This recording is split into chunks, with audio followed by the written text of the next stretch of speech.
아버지 왜 그렇게 고집을 부리세요? 왜 저희를 불효자로 만드세요? 저희 말은 그런 뜻이 아닌 거 아시잖아요. 왜 소리를 질러? 내가 아버지로서 너희들한테 짐이 안 되려고 결정한 건데. 안녕하세요. 저는 올해로 72. 은행에서 30년 넘게 근무하다 퇴직한 박동수라고 합니다. 오늘은 조금 무거운 제 이야기를 나누고자 합니다. 혹시 여러분 중에서도 저와 비슷한 상황에 계신 분이 있으실 겁니다. 아니면 언젠가 저와 같은 고민을 하게 될 분들도 계시겠죠. 그래서 제 경험을 솔직하게 말씀드리려고 합니다. 퇴직한 지 7년, 처음에는 괜찮았어요. 연금도 나오고 건강도 그럭저럭 할 만했거든요. 그런데 작년부터 무릎이 아프기 시작했습니다. 처음엔 파스 붙이고 참았는데 점점 심해져서 혼자 생활이 점점 힘들어졌어요. 장 보러 가는 것도 힘들고 청소하는 것도 버겁고 당연하게 해왔던 일들이 갑자기 산처럼 느껴지더라고요. 계단 오르내리는 것도 무서워지고 밤에 화장실 가는 것도 조심스러워지고 이래서는 안 되겠구나 싶었습니다. 그런데 어느 날 자식들이 조심스럽게 이런 말을 꺼내더군요. 아버지, 혹시 요양원 생각해 보셨어요? 그 순간 가슴이 철렁했어요. 내가 벌써 그런 나이가 됐나 하는 생각이 먼저 들었거든요. 아들놈이 말하길, 아버지 지금 사시는 아파트 파시면 그 돈으로 요양원 비용 충당하면 되잖아요. 안전하고 좋은데 알아봤는데. 그 말을 듣는 순간 정말 화가 났습니다. 그 말이 제 가슴을 콕 찔렀거든요. 내가 평생 벌어서 산 집이 있는데 왜 내가 거기로 가야 하니? 나는 짐이 아니야.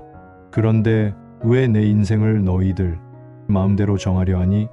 제가 그렇게 소리쳤더니 아들은 당황하더라고요. 아버지, 그게 아니라. 딸도 옆에서 아빠, 우리가 걱정돼서 하는 말이에요. 라고 하더군요. 그런데 제가 보기에는 솔직히 말씀드리면 자기들이 부담스러우니까 요양원으로 보내려는 것 같았어요. 물론 자식들 입장에서는 어려운 일이죠. 각자 가정이 있고 생업이 있는데 그 순간 저는 제 노후가 제가 생각했던 것과 너무 다르게 흘러가고 있음을 깨달았습니다. 30년 넘게 성실히 일하고 자식들 대학까지 보내주고 결혼할 때 도움도 주고 그런데 이제 와서 내가 짐이 됐구나 싶었어요. 사실 은행에서 일할 때 이런 상황을 정말 많이 봤습니다.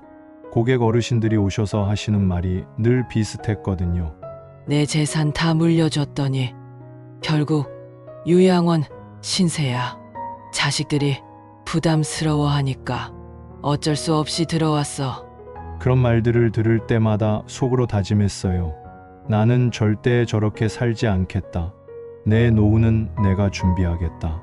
그런데 정작 제가 그 상황이 되니까 준비가 정말 허술했더라고요. 연금은 170만 원, 생활비로도 빠듯한데 요양원은 한 달에 300만 원 이상 든다더군요. 간병인을 쓰자니 250만 원은 좋게 들고 계산이 안 나왔어요.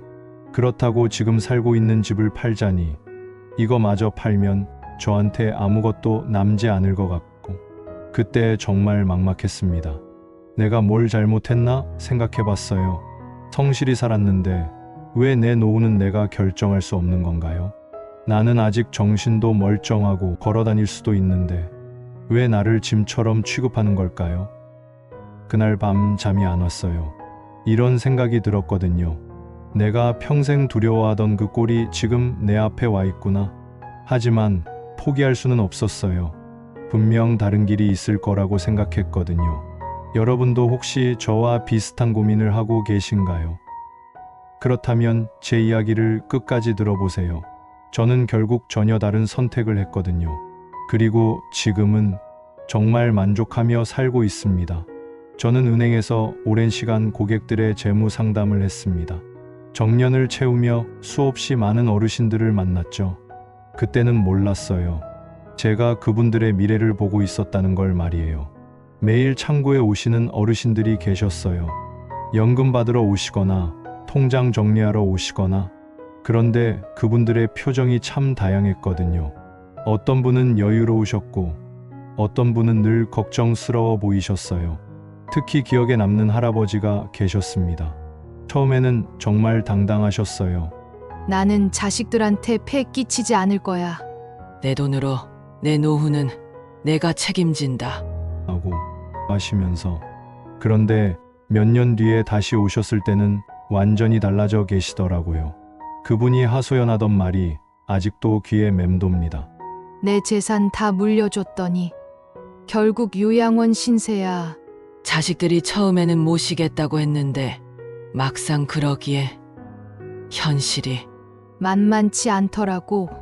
그때 그분의 시든 표정을 지금 생각해도 가슴이 아려요. 또 다른 할머니는 이런 말씀을 하셨어요. 은행원님, 자식 믿지 마세요. 애들도 자기 살기 바빠요. 내가 아플 때 누가 와줄 거라고 생각했는데 정작 혼자더라고요. 그 말을 들으면서도 저는 우리 애들은 다를 거야라고 생각했거든요. 참 어리석었죠. 그때마다 저는 다짐했습니다. 나는 절대 저렇게 살지 않겠다. 내 노후는 내가 계획하고 내가 준비하겠다. 그래서 퇴직금도 잘 굴리고 연금도 받고 집도 있으니까 괜찮을 거라고 생각했어요. 30년 넘게 남의 돈 관리해주면서 정작 내 노후 설계는 소홀했던 것 같아요. 숫자로만 계산했지. 실제 생활이 어떨지는 깊이 생각해보지 않았거든요. 건강하면 문제없을 거라고 안일하게 생각했던 거죠. 하지만 막상 제 노후가 닥치니 준비가 허술했습니다. 연금 170만 원만으로는 생활이 빠듯했어요. 물가는 오르는데 연금은 그대로고 특히 의료비가 생각보다 많이 들더라고요. 무릎 수술할 때 들어간 돈만 해도 꽤 됐거든요. 그리고 가장 큰 변수가 있었어요. 아내를 떠나보내고 난이 집 안이 텅 비어 있었습니다. 50년 가까이 함께 살았는데 갑자기 혼자가 되니까 집이 이렇게 넓고 적막한 곳인 줄 몰랐어요. 아내가 있을 때는 집이 살아 있었어요. 아침에 일어나면 따뜻한 밥 냄새가 나고 저녁에 들어오면 TV 소리도 들리고 그런데 혼자 있으니까 하루 종일 말 한마디 안 하고 지나가는 날이 많더라고요. 그 빈자리를 자식들이 채워줄 줄 알았는데 현실은 그렇지 않았습니다. 애들도 각자 바빠요. 아들은 회사 일로 야근이 많고 딸은 아이들 케어하느라 정신이 없고 주말에 안부 전화 한 통이면 그나마 다행인 거죠. 은행에서 일할 때 봤던 그 어르신들의 모습이 점점 제 모습과 겹쳐지더라고요. 내가 그때 그분들을 이해하지 못했구나 싶었어요. 숫자로만 보고 판단했지. 그분들의 마음은 헤아리지 못했던 거죠. 어느 날 문득 깨달았어요. 내가 그동안 고객들에게 해줬던 조언들이 얼마나 공허했는지. 연금 잘 받으시고 적금도 있으시니 괜찮으실 거예요 라고 했지만 정작 중요한 건 돈만이 아니었던 거죠. 외로움, 소외감, 무력감 이런 건 돈으로 해결되지 않더라고요. 아무리 통장에 돈이 있어도 갈 곳이 없고 의지할 곳이 없으면 그게 무슨 소용인가요? 그때서야 이해했어요. 왜 그 어르신들이 그렇게 서글픈 표정을 하고 계셨는지, 왜 자식 믿지 말라고 하셨는지, 그분들도 저처럼 자식들을 믿고 살다가 결국 혼자가 된 거였구나 싶었어요. 30년 넘게 은행에서 일하면서 정작 가장 중요한 걸 놓쳤던 거죠. 노후에 필요한 건 돈만이 아니라는 것, 그리고 아무도 내 인생을 대신 책임져 주지 않는다는 것. 이제야 깨달았지만 이미 늦었나 싶었어요. 제가 혼자 있는 게 보기가 그랬는지 한날은 아들이 아버지, 우리 집에서 지내세요. 라고 하더군요. 고마웠죠. 처음에는 정말 반가웠어요. 역시 내 자식이구나 싶었거든요. 아들 집에 짐을 들여놓고 첫날 밤 오랜만에 가족들과 함께 저녁을 먹었어요. 손자가 할아버지가 왔네 하면서 반겨주니까 마음이 따뜻했습니다. 며느리도 아버님, 편하게 계세요. 라고 했고요. 그런데 며칠 지나니까 분위기가 달라지기 시작했어요.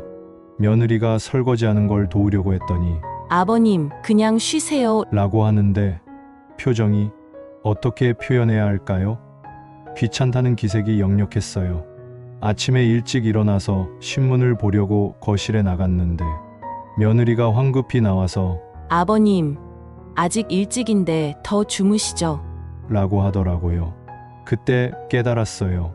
아, 내가 이 집의 리듬을 깨뜨리고 있구나. 손자가 친구들을 데려오려다가도 할아버지가 계시니까 조용히 해야 해 라는 말을 듣고 가더라고요. 그 모습을 보니까 내가 이 집에서 방해물이 되고 있다는 느낌이 들었어요. 무엇보다 며느리의 눈빛은 날이 갈수록 차가워졌습니다. 말은 하지 않아도 제 존재가 불편하다는 게 느껴졌습니다. 화장실 가려고 밤에 나가면 한숨 쉬는 소리가 들리고 제가 TV 보고 있으면 리모컨을 슬쩍 가져가서 다른 채널로 돌리고 어느 날 밤 침실에서 아들 부부가 속닥거리는 소리가 들렸어요.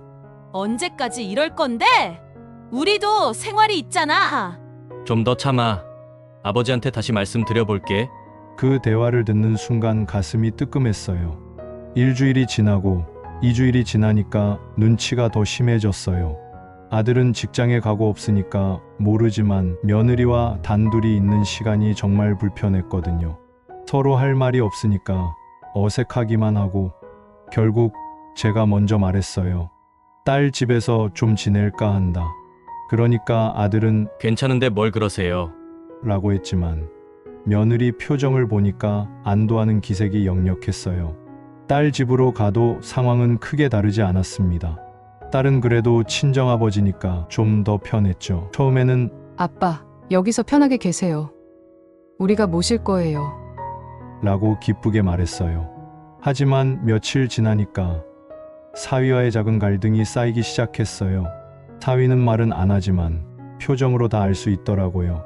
제가 거실에 나가 앉아 있으면 자기 집에서 편하게 못 쉰다는 듯한, 특히 사위가 회사에서 스트레스 받고 와서 맥주 마시면서 TV 보고 싶은데 제가 거기 앉아 있으니까 불편해하는 게 눈에 보였어요. 어느 날 밤에는 딸한테 하는 소리도 들렸는데 아버님이 언제까지 계실 거야? 라는 말을 들은 후에는 딸에게 더 미안했습니다. 어느 날 손자가 하는 말이 할아버지 오신 후에 우리 장난감 방이 없어졌어요. 라고 하는데 그게 아이 말이지만 가슴에 콕 박히더라고요. 정말 제가 딸 집에서도 공간을 차지하고 있으니 딸 가족들한테 방해가 되는 존재가 된 거죠. 한 달 정도 딸 집에 있으면서 느낀 건 어디를 가도 진짜 편할 곳은 없다는 거였어요. 자식들은 나름대로 최선을 다하지만 결국 그들도 자신들의 생활이 있잖아요. 내가 그걸 침범하고 있는 거죠. 그러던 어느 날 아들과 딸이 함께 와서 앉더니 조심스럽게 말을 꺼냈어요. 둘이 미리 의논을 한 것 같더라고요. 결국 두 자녀 모두 똑같은 말을 꺼냈습니다. 아버지, 요즘 요양원 시설이 잘 되어 있어서 많이들 가신다고 하는데 아버지는 어떠세요? 전문적인 케어를 받을 수 있고 수문의 시간 관리도 되고 또래분들과 어울릴 수도 있고. 아들이 열심히 설명하는데 그 말들이 귀에 들어오지 않았어요.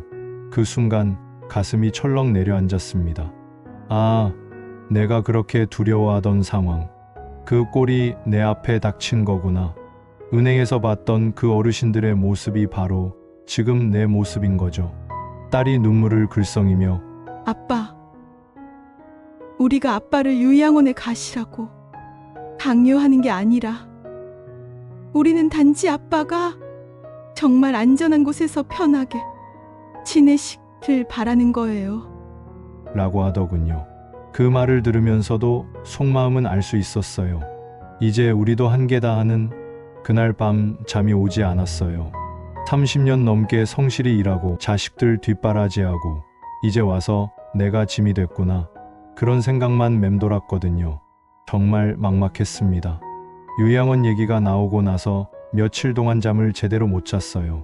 머릿속이 복잡했거든요. 정말 요양원 말고는 다른 길이 없는 건가? 그런 생각만 계속 들었어요. 그래서 답답한 마음에 동네를 이곳저곳 돌아다녔습니다. 복지관도 가보고 보건소도 들렀는데 뭔가 시원한 답을 주는 곳이 없더라고요. 다들 요양원이 좋죠. 요양병원은 어떠세요? 이런 말씀들만. 마지막으로 동네 주민센터를 찾았습니다. 사실 별 기대는 안 했어요. 그냥 혹시나 싶어서 갔던 거거든요. 접수대에 앉은 젊은 직원한테 혹시 혼자 사시는 어르신들을 위한 지원, 제도 같은 거 없나요? 라고 물어봤어요. 그 직원이 잠깐만 기다리라고 하더니 복지 담당 직원을 불러주더라고요. 중년 여성분이었는데 정말 친절하게 여러 가지를 설명해 주시는 거예요. 돌봄 서비스도 있고 식사 지원도 있고. 그런데 마지막에 그 직원이 제게 귀띔해 주었습니다. 혹시 고령자 전용 임대주택 들어보셨어요? 처음 듣는 얘기였거든요. 그게 뭔가요? 했더니 눈이 반짝하면서 자세히 설명해 주시더라고요.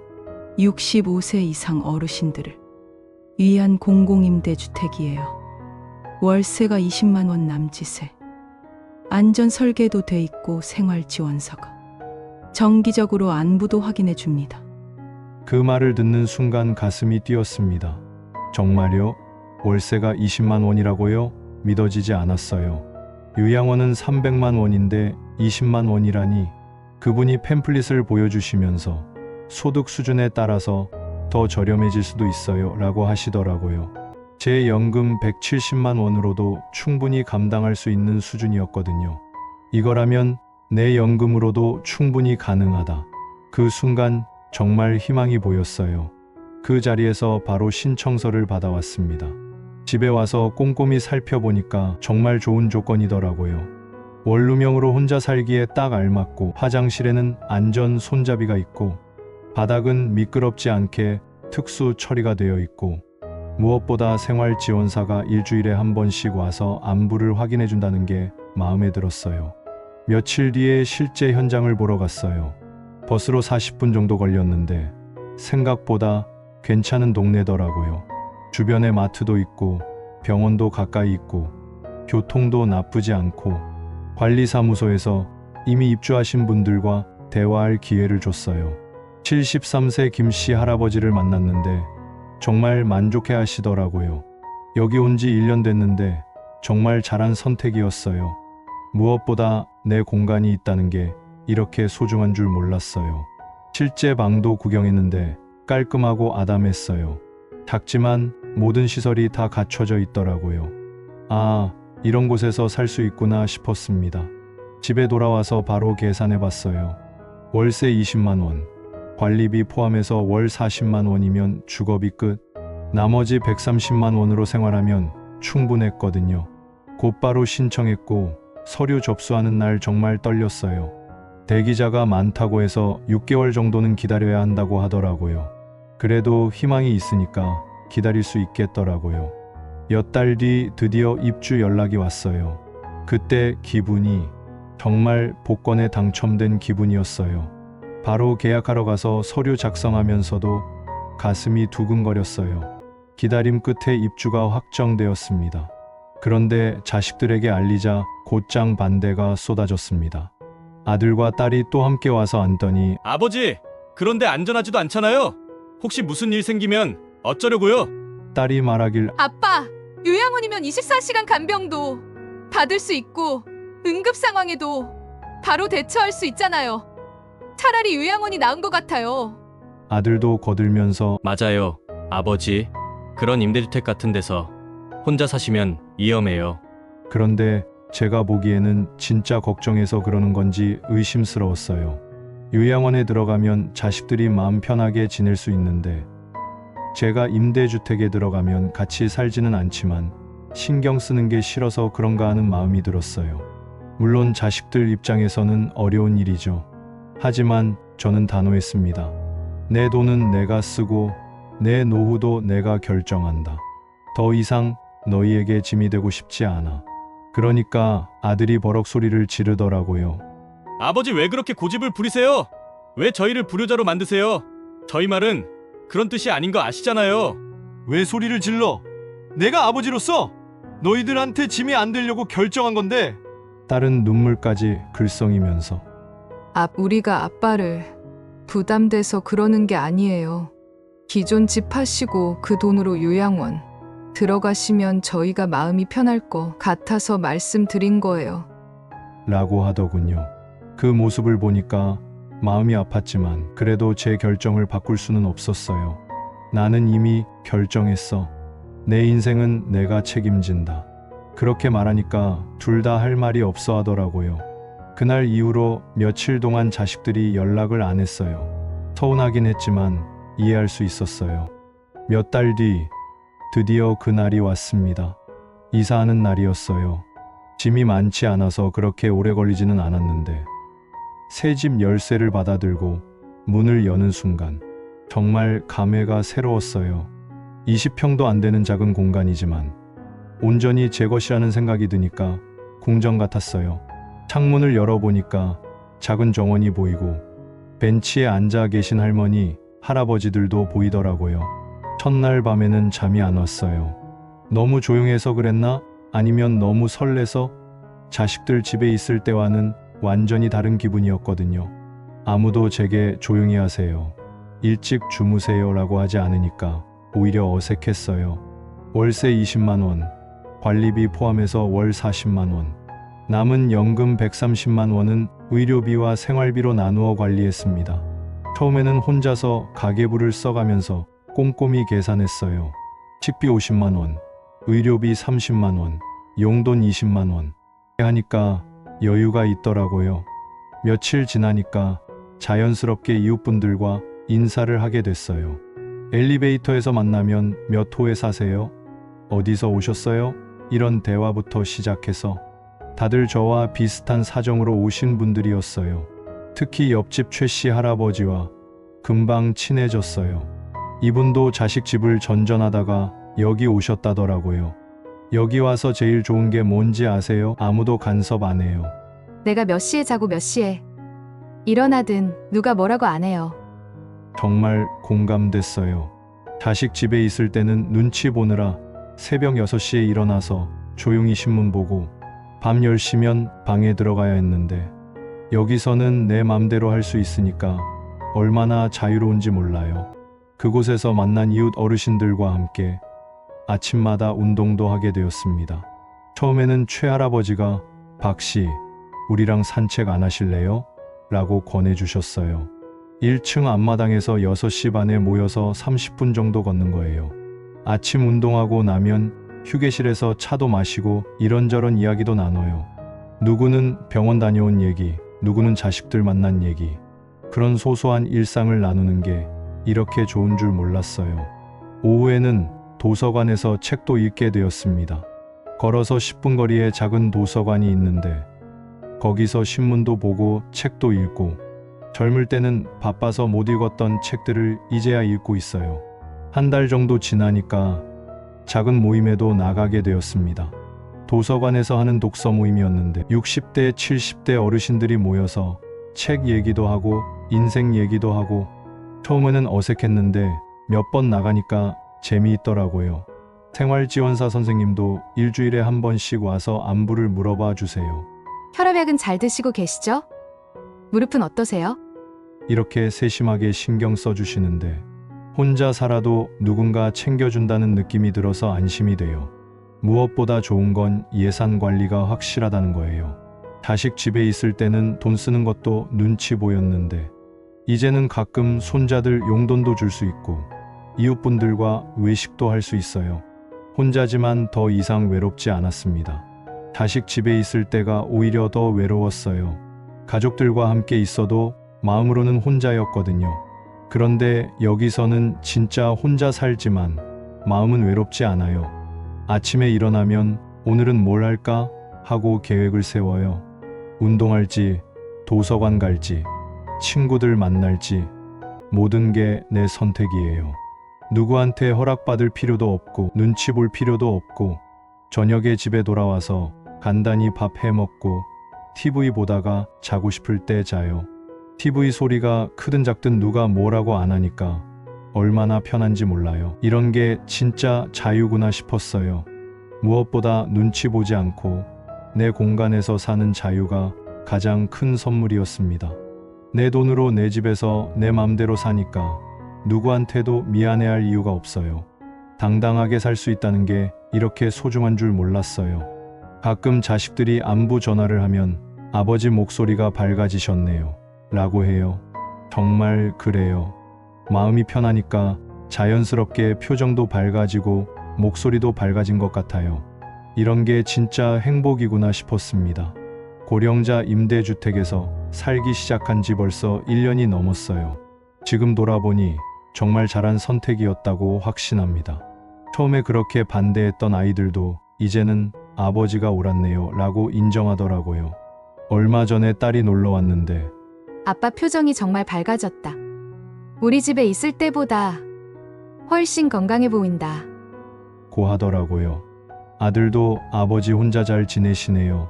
처음에는 걱정했는데 라고 하면서 안심하는 모습이었어요. 자식들도 이제 눈치 안 보고 본인들 생활에 집중할 수 있어서 좋은 것 같아요. 며느리도 예전보다 편해 보이고 사위도 그렇고 서로에게 부담이 되지 않으니까 관계가 오히려 더 좋아진 것 같아요.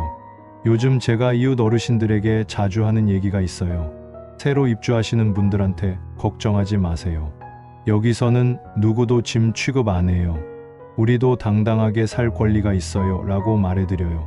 며칠 전에 새로 오신 김 할머니가 처음에는 이런 곳에서 혼자 살 수 있을까 하고 불안해 하시더라고요. 그래서 제가 말씀드렸어요. 할머니, 자식들 눈치 보면서 사는 것보다 여기가 훨씬 편해요. 한 달 지나서 그 할머니가 말씀하시길 정말 좋아요. 며느리 눈치 안 보고 TV 볼 수 있고 내가 하고 싶은 대로 할 수 있으니까. 라고 하시더라고요. 그 말을 들으니까 뿌듯했어요. 가끔 옛날 은행 동료들을 만나면 동수야, 넌 참 잘했다고 부러워해요. 어떤 친구는 아직도 자식 집에서 눈치 보며 살고 있고 어떤 친구는 요양원 비용 때문에 전세금 다 빼서 쓰고 있고 돌아보니 노후에 필요한 건 요양원도 간병인도 자식도 아니었습니다. 제가 스스로 선택할 수 있는 공간, 그게 진짜 필요했던 겁니다. 월 20만 원이면 존엄하게 살 수 있다는 것도 깨달았고요. 30년 넘게 은행에서 수많은 어르신들의 노후를 봤지만 정작 중요한 건 놓쳤던 것 같아요. 돈도 중요하지만 스스로 선택할 수 있는 자유가 더 중요하다는 걸 이제야 알았어요. 저는 이 경험을 통해 이렇게 말씀드리고 싶습니다. 자식에게 모든 걸 기대하지 마세요. 우리의 삶은 우리가 책임져야 합니다. 자식들도 자기 생활이 있어요. 우리가 그들에게 의존하기만 하면 서로 힘들어져요. 아직 늦지 않았습니다. 노후에도 선택지는 있습니다. 많은 분들이 요양원이나 자식 집에서 사는 것만 생각하시는데 이런 방법도 있다는 걸 꼭 알아주셨으면 좋겠어요. 고령자 임대주택 신청하는 방법도 어렵지 않아요. 주민센터에 가셔서 문의하시면 친절하게 안내해줘요. 대기 기간이 좀 있지만 그래도 희망을 갖고 기다릴 만해요. 혹시 지금 저와 비슷한 상황에 계신 분이 있으시다면 포기하지 마시고 다른 길을 찾아보세요. 자식들이 요양원 얘기해도 당황하지 마시고 스스로 알아보세요. 분명 길이 있을 거예요. 그리고 자녀분들께도 한 말씀 드리고 싶어요. 부모님을 사랑한다면 부모님이 스스로 선택할 수 있도록 도와주세요. 무조건 모시겠다고 하거나 무조건 요양원에 모시겠다고 하지 마시고 부모님과 함께 여러 가지 방법을 찾아보세요. 그게 진짜 효도예요. 여러분도 제 이야기를 들으며 언젠가의 선택을 준비하시길 바랍니다. 아직 젊으시더라도 미리 알아두시면 도움이 될 거예요. 준비된 노후가 행복한 노후거든요. 마지막으로 지금 이 영상을 보고 계신 모든 분들에게 감사드려요. 제 이야기를 끝까지 들어주셔서 정말 고맙습니다. 혹시 제 이야기에 공감하셨다면 구독과 좋아요, 그리고 알림 설정 부탁드립니다. 여러분의 한마디 댓글이 같은 상황에 놓인 다른 분들에게 큰 힘이 될 수 있습니다.